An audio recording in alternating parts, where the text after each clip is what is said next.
Hello YouTube, my name is DS and welcome to the NPD Results analysis videos that I do on this channel. This time obviously for March 2018, the month that we just had the results being released for. Well, we had the numbers of consoles sold leaked on last week, I believe Friday last week, we got the leak of numbers. So let's go with those numbers. Obviously, it's another victory for PS4 in terms of systems sold, selling 354,000 units. The Switch, 308,000, coming in second, and then in last, the Xbox One at 299,000. Overall, great numbers for everyone. The one thing that's very interesting is that despite the fact that PS4 sold the most, is that the Switch red and blue neon blue controllers were the best selling systems of the month, which is very interesting at the very least to me. Not because of like, oh, you're a Nintendo fan, you want Nintendo to win and all that. No, it's very interesting to me because it just shows how much bundles and how many different systems out there can make a difference. Now can it make a system have a 50,000 lead compared to others? But also very interesting that the Xbox One, despite having all those bundles and being in the United States, still hasn't won a month this year. But it's been keeping very close to Switch and PS4, so that's a very good thing for Xbox. Nobody expected that kind of performance at this point in time. And yeah, despite and obviously Switch down. I believe every console is down year on year. I know obviously for a fact that the Switch is down year on year. Last year, by this point in time, or by the end of March, it had 910,000, give or take, in terms of sales data. This year, all around the first quarter, from January to March, at 900 and 860, I should say, so 50,000 down roughly. Obviously, the lack of a big games hurt it. Only Kirby and Bayonetta 2 were out this month that were really big. Now let's go on to the top 20 of the best-selling games of the of March. So let's start off with number 20 to number 11. At number 20, UFC 3. Number 19, Splatoon 2 with no digital. FIFA 18 and number 18 with no PC. Dragon Ball FighterZ Z. Assassin's Creed Origins, A Way Out with no PC. At number 15, number 14, Tom Clancy's Rainbow Six Siege. 13, PlayerUnknown's Battlegrounds, again no PC sales. At number 12, The Legend of Zelda Breath of the Wild.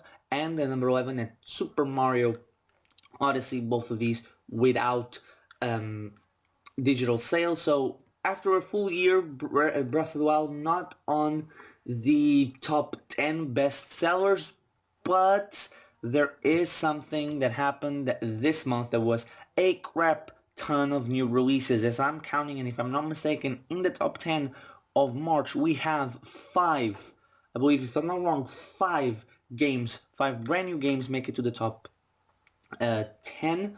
Rainbow Siege, I believe, also came out rough over a year ago or a year ago. I could be wrong. Now, let's look at the top 10. At number 10, Monster Hunter World. At number 11, number 9, NBA 2K18. Number 8, Ni no Kuni 2, Reverend Kingdom, the first debut of the month. Number 7, Mario Kart 8 Deluxe, with no digital, obviously. Number 6, Call of Duty World War II or WW2. I don't know how to say that one. Is it World War II or WW2? Doesn't really matter. And number 4, Kirby Star Allies. Again, no digital. Number 3, MLB The Show 18 or MLB 18 The Show. It's a... okay. Number 2, Sea of Thieves. And number 1, Far Cry 5. Very interesting is that Far Cry 5 is now the best selling new IP or not new IP or game of the year so far. So very interesting. Also, we've heard that it was the biggest seller for the franchise, but it's very interesting that it's already the best selling game of the year. Also very interesting is that Kirby Star Allies, obviously I'm a Nintendo fan, I'm going to talk about Nintendo fans things more. Kirby Star Allies, not only is it the biggest launch of a Kirby game in the United States ever, it's also very interesting that it's almost doubled the money made by the biggest one, which was Amazing Mirror or Nightmare. I don't remember which one, from 2002 to 2003, and it is now. Obviously, it was the bestseller for its debut month in terms of money made, which obviously also means in terms of uh, units sold. It just makes sense, right? I mean, obviously the price is bigger, so but it's still a very good both Far Cry 5 and Kirby Star Allies, and MLB The Show apparently also having the highest debut in its series. So all of these games, basically, apart from Sea of Thieves, which obviously would be because it's the first game in the franchise, kind of a voice crack there, sold record-breaking sales for their franchises, which is very nice to see, especially in this time of the year. So let's go with the top 10 for the Xbox One. In number 10, Assassin's Creed Origins. Number 9, Tom Clancy's Rainbow Siege. Number 8, A Way Out. Number 7, NBA 2K18. Number 6, Monster Hunter World. Number 5, Grand Theft Auto 5. I think this is going to become a thing, isn't it? Number 4, Call of Duty World War II. Number 3, Player Unknown's Battlegrounds. Number 2, Sea of Thieves. And number 1, Far Cry 5. Then for the PlayStation 4, the top 10 is as follows: FIFA 18 at number 10, Dragon Ball FighterZ number 9, A Way Out number 8, number 7, NBA 2K18, number 6, Call of Duty WW2, number 5, Monster Hunter World. Oh, breaking that thing. I think that's been like 2 or 3 months where number 5, GTA 5 has always been around number 5. Number 4, Grand Theft Auto 4 or 5. Number 3, Ni no Kuni 3, The Revenant Kingdom. Number 2, MLB The Show. And number 1, Far Cry 5. Obviously, Far Cry 5 topping both PS4 and Xbox One's top 10. And top 10 for the 3DS. I'll do this like I usually do, and then Switch will be the last. Number 10, Mario Party, the top 100. Number 9, Kirby Battle Royale. Number 8, Super Mario 3D Land. Number 7, Super Mario Maker. Number 6, Minecraft. That's surprising. Number 5, Super Smash Brothers. Number 4, Mario Kart 7. Number 3, Pokemon Ultra Moon. Number 2, Pokemon Ultra Sun. And number 1, Detective Pikachu. I don't get why NPD does not count Pokemon both versions as a single game.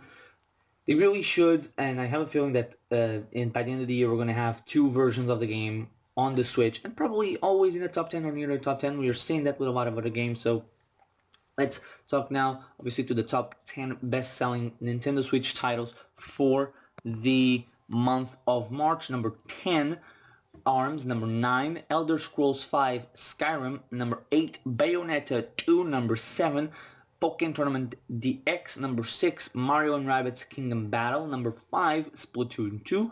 Number 4, The Legend of Zelda Breath of the Wild. Number 3, Super Mario Odyssey. Number 2, Mario Kart 8 Deluxe. And number 1, Kirby Star Allies. First things first, I want to say, very good that we are still seeing Skyrim show legs, at the very least in North America. It probably is also showing legs in Europe, at the very least digital. Obviously, the 3DS and Switch do not include, it's only physical. At the very least, Switch. It doesn't specify here for the 3DS, but I believe the 3DS will also be like that. But like I was saying, very good to see Skyrim hold on to the top 10 of, at the very least, Switch titles. And it keeps selling better than ARMS. It's a shame that we don't see Xenoblade Chronicles 2. But I also very neat to see that Bayonetta was able to, at the very least, hang on to something and stay in the top 10 for Nintendo Switch titles. Hopefully it does achieve 1 million sooner or later. The same thing for Skyrim. Skyrim probably is much closer to the 1 million mark, especially because of the digital promotion in Europe, where the game was 33% off. I know I got it during that time period. So, so now to the final thing of this video. I'm not going to do the top 10 best-selling games over the last 12 months. Mostly because there's going to be very little changes in that. Apart from, this one is now here and this one is now here, a little flip in spots. There's not going to be much more of a difference. For example, I can guarantee you that next month we're going to lose The Legend of Zelda Breath of the Wild in that top 10 mostly because it loses that launch month where it did 925,000, which should be enough to the game in 11th to beat it. So obviously let's go to the top 10 best-selling games of 2018 so far. At number 10, Mario Kart 8 Deluxe. At number 9, MLB The Show. At number 8, Sea of Thieves. Number 7, PlayerUnknown's Battlegrounds. Number 6, NBA 2K18. Number 5, Grand Theft Auto 5. Again, now that's a thing. Number 4, Call of Duty WW2. Number 3, Dragon Ball FighterZ. Number 2, Monster Hunter World. And number 1, Far Cry 5. So overall, great sales data all around. 3 games breaking their um, previous sales records, which is very interesting. The Switch keeps doing very well for the second year of the system. Everybody was expecting some people were expecting a big drop. Not that big of a drop. It's still down year on year, but obviously mostly that comes from a lackluster first quarter of the year, but still people have been trying to keep track, and it's doing roughly on par with the PS4 PS4's 2015. Next month is going to be very interesting. I don't from next month on, I should say, because I don't believe it's going to be an instant moment where it's going to be huge and blow up. It's going to take time. With the Nintendo level coming out for the Switch, it's going to be interesting to see how it does over the months. I think it's going to really be big during the holidays. People are now starting to see how good that is and how big the game could be and how genuinely interesting it is. So it's going to be interesting. On the other side, not for Nintendo, but for PlayStation 4, next month should be very interesting as well. Probably very big sales, and expecting the PS4 again to win because of God of War has been getting great reviews. It's out already, and it's PS4's biggest exclusive of the year, probably the biggest exclusive since Horizon. Did they have a big exclusive for the end of, no, they didn't have one last year. So it obviously will propel the sales and bring maybe the PS4 back to being over or up year on year. Xbox One next month is going to be interesting to see. This will be truly the first month where the Xbox does not have a big game coming out, as far as I can tell. Obviously, February did not have a big one, but it had the residual damage, or residual quote-unquote damage, done by Fighters and Monster Hunter Worlds. Now it could still have that with Far Cry 5, but it's going to be definitely interesting to see. So, thank you guys for watching. Remember to like, comment, and subscribe. And I'll see you guys next time.